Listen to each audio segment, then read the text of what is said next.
Let's say you're in the market for a premium mid-size crossover, but you don't want to go diesel and you want to stay below 3 million Philippine pesos. Well, one of your options is this, the Mazda CX-60 all-wheel drive HEV Turbo.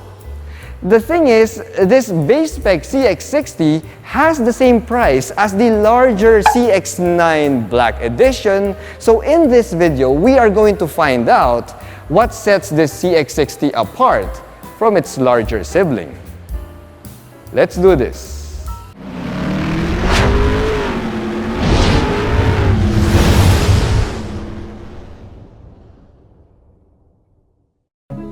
The CX-60 all-wheel drive HEV Turbo has landed on Philippine shores, and apparently, it costs 2,790,000 Philippine pesos.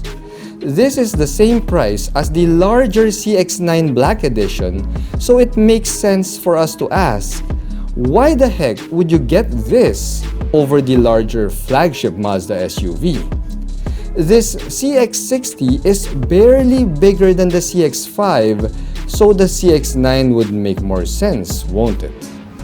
Well, the CX-9 is on its way out, due to be replaced by the incoming CX-90, and this CX-60 does get more features and performance upgrades over the older CX-9 Black Edition.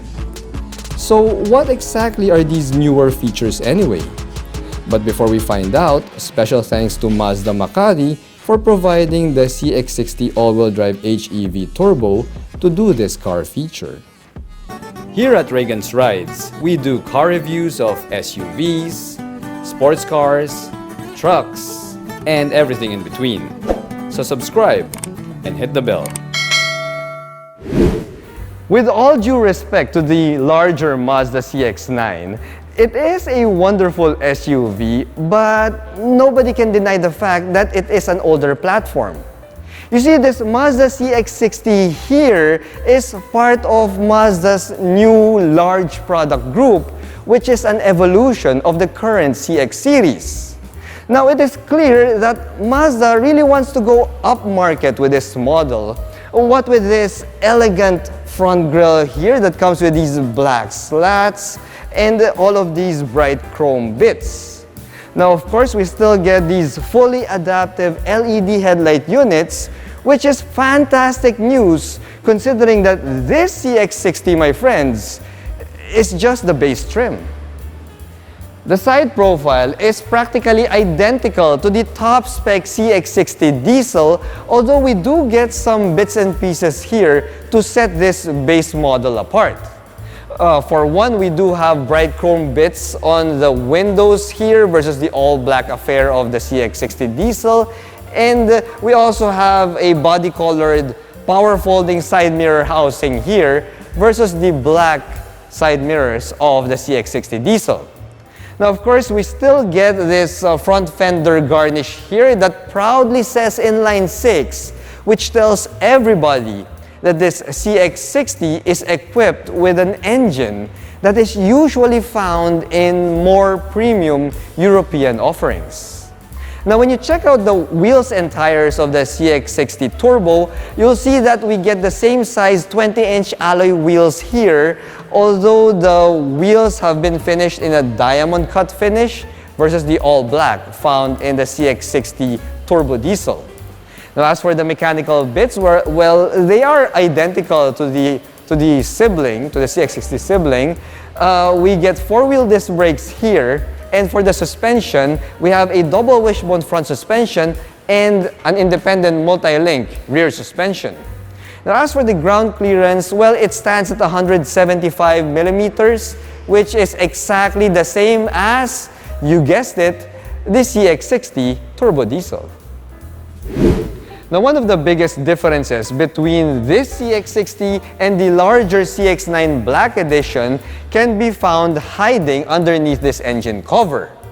You see, while the larger CX-9 is equipped with a turbocharged 4-cylinder, well, this CX-60 here comes from the factory with a 3.3-liter inline 6 turbocharged petrol engine that can put out 280 horsepower and 450 newton meters of torque. Now pare, that makes this Mazda CX-60 the most powerful production Mazda in the Philippines today. Now not only that, we also have an all-wheel drive system here which has a bit of a rear-wheel drive bias. Plus, we have a newly developed 8-speed automatic transmission that can send power to all 4 wheels. Now last but definitely not the least, well, this CX-60 also has a 48-volt mild hybrid system, which means that not only does it have an improvement in terms of fuel efficiency and performance, but pare, it also means that this CX-60 is exempted from number coding at least until the year 2030.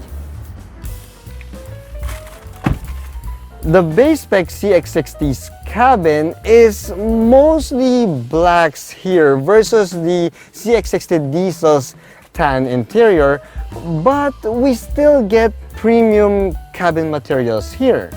I mean, we still get black Napa leather here, which comes with 10-way power adjustments and seat ventilation for both front seats. And pare, we still get a leather-wrapped steering wheel here with an electric power adjustment system. Now when you check out the digital gauge cluster, it's still the same 12.3-inch instrument gauge cluster there, which is complemented by a large heads-up display right there on the windshield.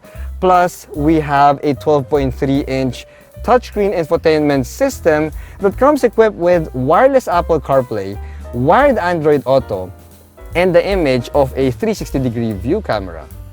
Now pare, this base trim CX-60 also comes equipped with facial recognition, which scans your face and just adjusts everything according to what you set it. And pare, that is especially helpful if there are multiple drivers in your household that are using, well, the CX-60. Now this infotainment system also powers a 12-speaker Bose sound system here. And when you check out the safety bits, well pare, the safety bits of the CX-60 is also pretty jacked up. Now, as you're seeing on your screen, we do get the full suite of Eye Active Sense here from Mazda, and of course your usual passive safety bits. Now as for the cabin materials that's been used here, well, while it's a bit dark and somber, well, we still get Napa leather trimmings on the dashboard, on your door cards, and I love the stitching on the door panels here, the door cards, because they're like a golden stitch, which gives it really more of a premium feel. Now that is paired with these aluminum finishes on your center tunnel, as well as here at the top of your door cards, which pare, it really gives it it's a premium look and a premium feel, although it looks a little bit too much on the business side of things. The back seat of the CX-60 is quite okay. I mean, it's not that spacious. It's also not cramped. Yeah, it's not something that I would say it's best in class when it comes to space. Well, Mazdas are not really that well known when it comes to back seat space, so there you go. Now another thing that I noticed here is that this base trim CX-60 comes equipped with black Napa leather seats here, which gives off a little bit more of a business-like vibe versus the tan Napa leather found in the CX-60 Diesel. Now that, my friends, gives off more of a Euro luxury vibe, while this thing kind of reminds me of the interior of a BMW, which means that it's not bad at all. Now in terms of amenities, well, we do have a decent set here. We have a large panoramic sunroof there. We have a pair of rear AC vents, a pair of USB Type-C charge ports, and a center armrest here with a pair of cup holders. The rear end is practically identical to the CX60 Diesel, which means that we also get a set of quad exhaust pipe garnishes here on the rear bumper, but this time around, they are finished in bright chrome. Now this CX60 gasoline trim also comes with a smart power liftgate, like so. And once you pop that smart power liftgate open, you'll see that we get 570 liters of cargo space here, which is good enough for a pair of large sky travel luggage. Haha, smart! The CX60 all-wheel drive HEV Turbo may have the same price as the larger CX-9 Black Edition, but it is leaps and bounds ahead in terms of performance, tech, and safety features. Not to mention the fact that this CX60 is the newer vehicle and most of us would opt for the newer, shinier option. The only missing thing now is the actual chance to drive this SUV, because if we will base it on the numbers and Mazda's reputation as a driver-focused car maker, then we can truly look forward to experiencing the drive of the most powerful production Mazda available in the Philippines today. Thanks for watching.